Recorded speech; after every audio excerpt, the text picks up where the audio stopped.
కానీ పెళ్ళా మొగుడు ఫోన్లలో మాట్లాడుకుంటే కూడా ఫోన్లు విన్నారా? ఇంత సిగ్గు తప్పినోడు ఎవడన్నా ఉంటాడా? వాళ్ళ బతుకు జడ పెళ్ళ మొగుడు మాట్లాడుకుంటే కూడా గా జోలి ఇంట ఆడా ఎవడన్నా?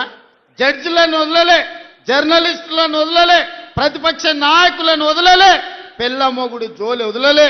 సినిమా తారాలు మాట్లాడుకుంటుంటే వాళ్ళను కూడా వదలలే. ఎవడు ఏది మాట్లాడుకున్నా వాని ఫోన్లలో ఏం మాట్లాడుకుంటుండో వీడికి ఎందుకయా? ఈడేమన్నా మనిషేనా? అసలు మానవ జన్మ ఎత్తడానికి అర్హత ఉందా? మంది ఫోన్లు తినేటోడు అసలు మనిషా? అన్నం తినేటోడు ఎవడన్నా పెళ్ళ మొగుడు మాట్లాడుకునేది వింటారా? అట్లాంటి సన్నాసులకు మన పోలీసు వాళ్ళు నోటీస్ ఇచ్చారు. మా జాతిపితకు నోటీస్ ఇస్తారని. ఎవరికిరా నువ్వు జాతిపితవు? ఎవడు నీ జాతి? వినోద్రావు నీ జాత? ఎర్రబల్లి దయాకరావు నీ జాత?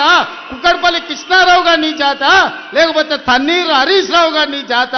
నీ జాతికి పిత ఉండొచ్చు, మాకు మా నల్గొండకో లేకపోతే మా పాలమూరుకు నీ జాతితో ఏం పని? నీ జాతి ఏంది? నీ నీతేంది? నీలాంటోడు జాతి పితయి పెళ్ళ మొగుడు జోలి పెట్టుకుంటే కూడా ఫోన్ లేనే సన్నాసి నువ్వు జాతి పితవంటే ఎవడన్నా ఉంటే ఆత్మహత్య చేసుకుంటాడు. బాయిలో దుంకి చచ్చిపోతారు. సిగ్గుతోని తల వంచుకోవాలి. ఇట్లాంటి ఘోరమైన క్రూరమైన నేరాలు చేస్తే పోలీసు వాళ్ళు పట్టుకొచ్చినట్టు వానికి ముఖానికి ముసుగు తోడికి కండ్ల కాడికి ఇట్లా పొక్కలు పెట్టి పట్టుకొస్తారు. ఆయన ముఖం మందికి చూపియొద్దాడు. ఏమున్నది?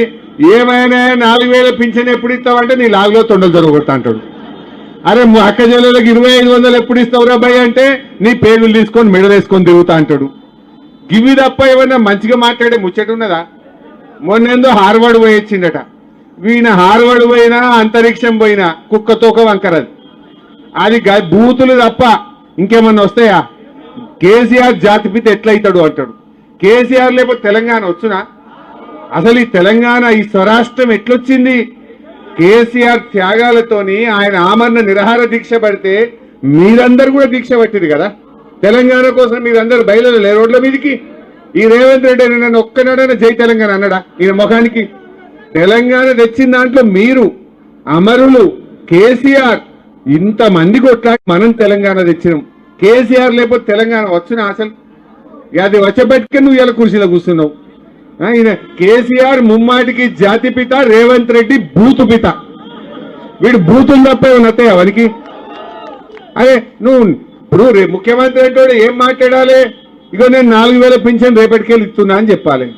లేకపోతే నేను మహిళలకు బాండ్ పేపర్ మీద రాసి సంతకం పెట్టి ప్రామిసరీ నోటు మీద 2500 ఇస్తా అన్నా ఇక రేపటి నుంచి ఇస్తా అని చెప్పాలి. గది చెప్పాడు. అదేం మాట్లాడాడు? మాట్లాడితే బూతులే బూతులే బూతులు, తిట్టుడే తిట్టుడు. నీకు దమ్ముంటే కేసీఆర్ కంటే మంచిగా పనిచేసి చూపి ముఖానికి. కేసీఆర్ ఇచ్చిన ఎగ్గొట్టుకుంటా, కేసీఆర్ చేసిన పనులు ఖరాబ్ చేసుకుంటా, కష్టపడి పోరాటాల మీద త్యాగాల మీద సాధించుకున్న స్వరాష్ట్రాన్ని ఇవాళ ఆగమాగం చేస్తున్నాడు. ఎంతో కష్టపడి తెచ్చుకున్నాం కదా, ఎంతో గొప్పగా ఈ స్వరాష్ట్రం సాధించుకుంటే ఇవాళ సర్వనాశనం చేస్తుంది రేవంత్ రెడ్డి. జై తెలంగాణ. మన రాష్ట్ర ముఖ్యమంత్రి రేవంత్ రెడ్డి గారు అనేక రకమైనటువంటి మాటలతో ప్రత్యర్థుల్ని విమర్శిస్తూ ఉంటారు. కానీ నిన్న వారు అన్ని రకాలైనటువంటి మర్యాదలను అతిక్రమించి వెలమ జాతిని పట్టుకొని వారి నోటికి ఎంత వస్తే అంత అన్నట్టు మాట్లాడినరు. ఈ వైఖరి కరెక్ట్ కాదు. ఖచ్చితంగా మీరు ముఖ్యమంత్రి పదవి ఎక్కేటప్పుడు ఒక ప్రమాణ స్వీకారం చేసిండ్రు. ఏ భేదభావం లేకుండా అందరినీ సమానంగా చూసుకుంటాను, అందరినీ గౌరవిస్తాను అనేటటువంటి మాట మీరు ప్రజలకు ఇచ్చున్నారు. రాజ్యాంగం మీద ప్రమాణం చేస్తున్నారు.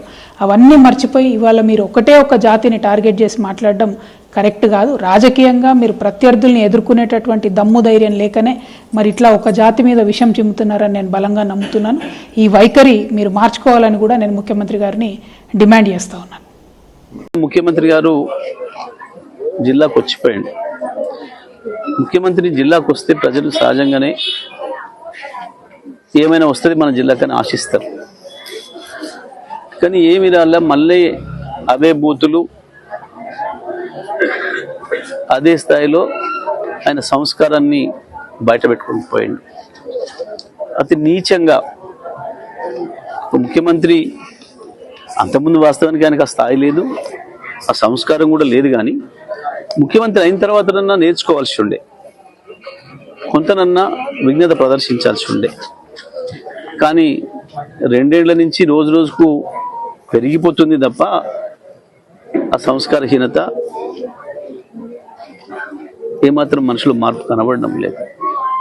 నిజంగా నేను 5 రోజులు నేను హార్వర్డ్ పోయించిన అన్నాడు. సరే ఇప్పుడైనా బుద్ధి వస్తుందేమో, అక్కడ దేశాలలో కూడా కనబడతారు కదా అనుకున్నాం. కానీ అక్కడికి పోయి మరి ఏ భాషలో నేర్చుకొని వచ్చాడో కానీ ఇంకా అంతకంటే అధ్వానమైన హీనమైన భాషలో నేను మాట్లాడాను.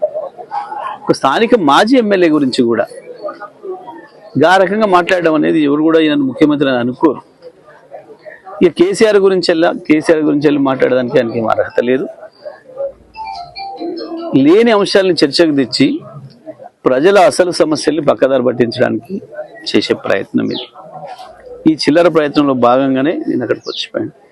వాస్తవానికి ఒకవైపు ఎన్నికలు జరుగుతున్నప్పుడు ఆయన ఎన్నికల ప్రచారాలు కాకుండా శంకుస్థాపనలు పెట్టుకోవడమే ఒక అనైతికమైన విషయం, అది రాజ్యాంగ వ్యతిరేకమైన విషయం. అయినప్పటికీ కూడా